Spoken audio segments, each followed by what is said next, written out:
Abyssal Murmurs.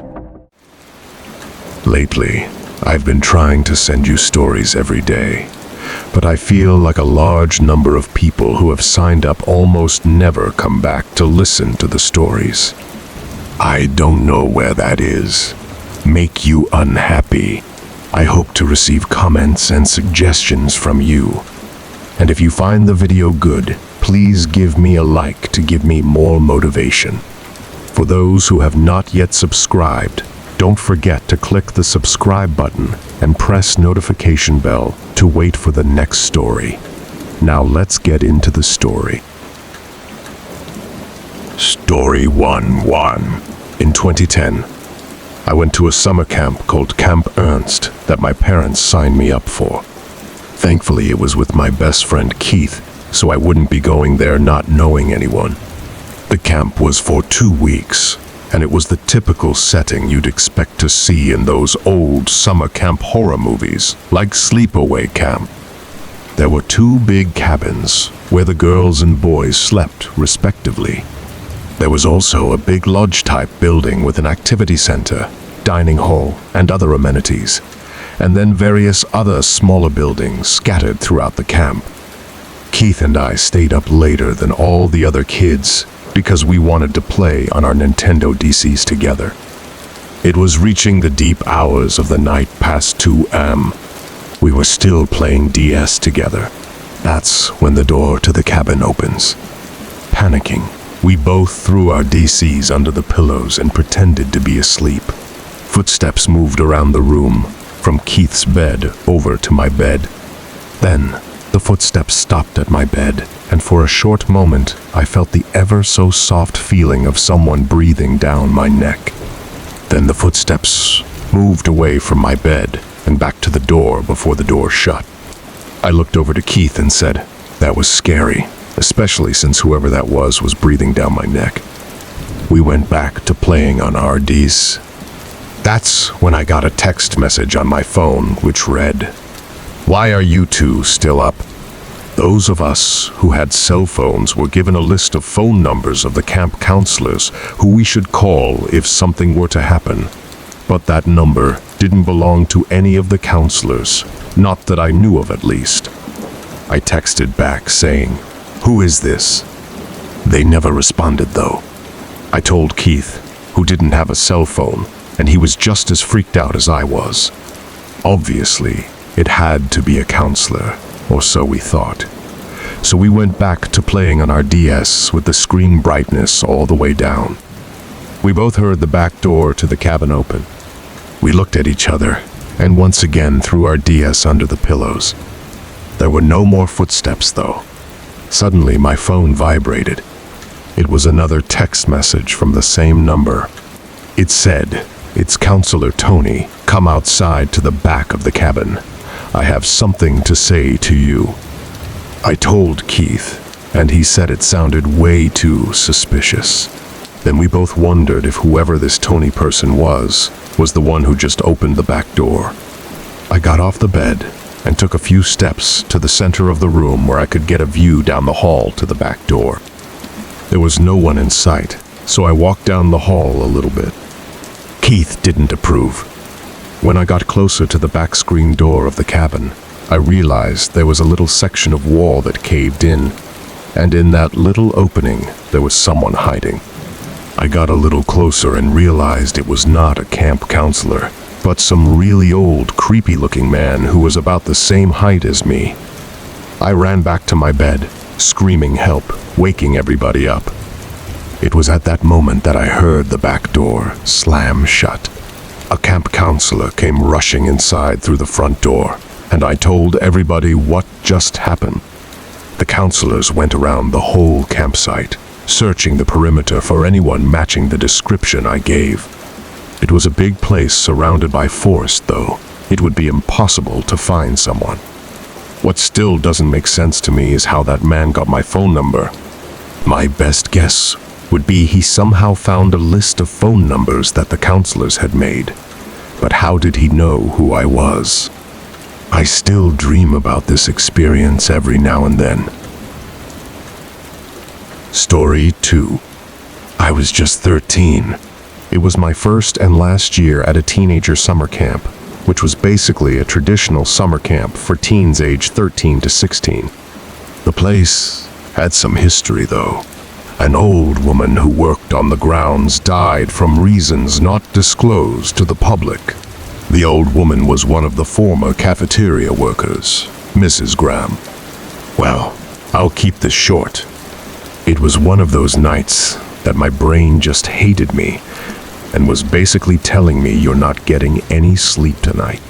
I was rolling from side to side in an uncomfortable cot as everyone else was fast asleep. The full moon made for a bright night. Beams of light literally poured into the room from every window. I was so far from tired that I just felt defeated.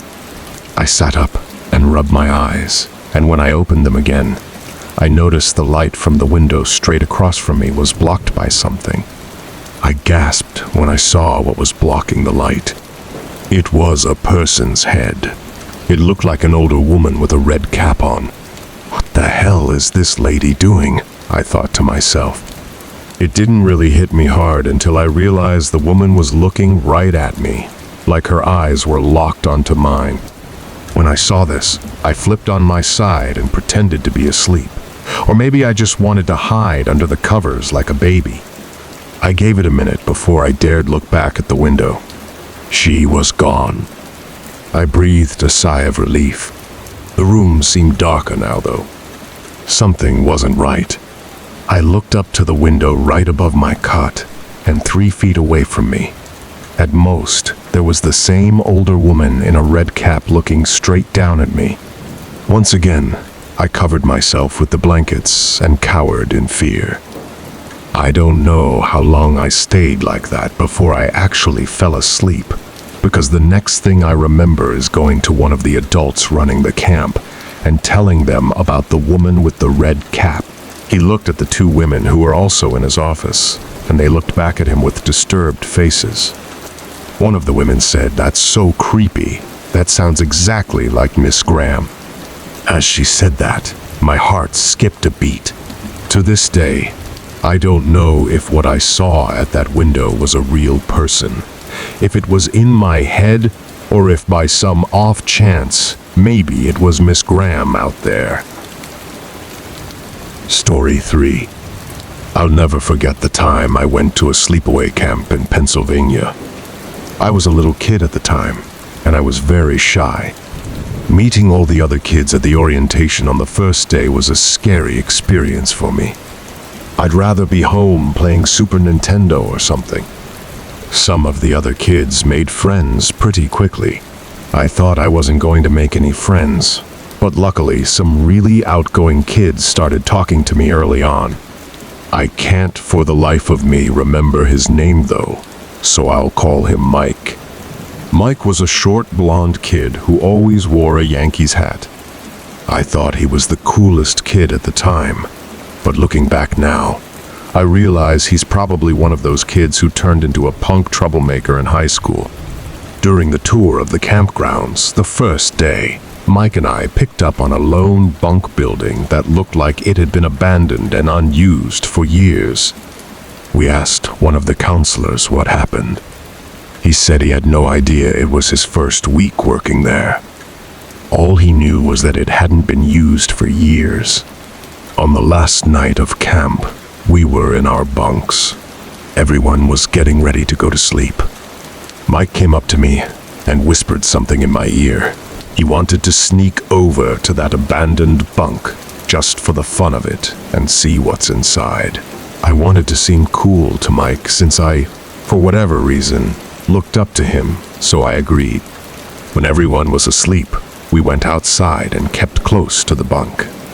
We waited until the lights in the counselors' bunks were out, which wasn't long since it was already late.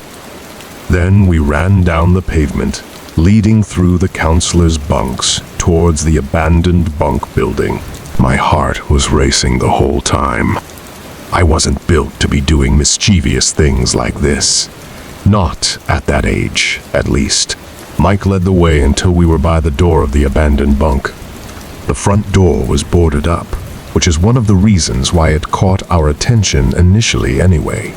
so we had to go through one of the windows, which wouldn't you know it. There was one that was completely busted open already. We climbed into the abandoned bunk. Now, these buildings were pretty big. They weren't little shacks like you might be picturing. Each bunk had room for at least 10 campers. This one was no exception. Mike and I stood in the dark bunk. It was kind of cold in there. We had our arms out in front of us to make sure we didn't walk into anything. I walked into a bunk bed numerous times, and I heard Mike doing the same. I stopped to listen to what Mike was doing, and I heard bouncing on one of the beds. "Shh, stop messing around," I told him.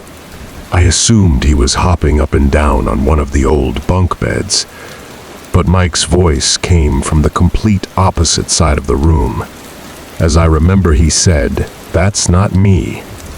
I thought that was you."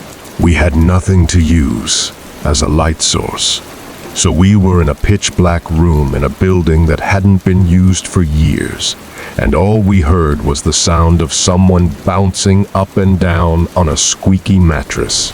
Needless to say, we felt like we were being watched and freaked out and ran for the window we entered from. It was tiny though, so it took a while to get out. While I was waiting for Mike to get out, the bouncing sound stopped, and there was a loud thump sound. Whoever was bouncing on that bed must have jumped off. I jumped up to the window, and as I crawled through, I felt 2 hands grab onto my foot and try to pull me back in, but I was already out the window. We ran back to our bunk and locked the door. We contemplated running to the head counselor's bunk to tell them, but we figured we didn't want to get in trouble. Yes, looking back, that was a stupid decision. But we got through the night okay and went home the next day, living to tell the story another day. Thank you for always supporting the channel and welcoming its videos. Wishing you good health, and remember to subscribe to the channel to achieve 1,000 subscriptions.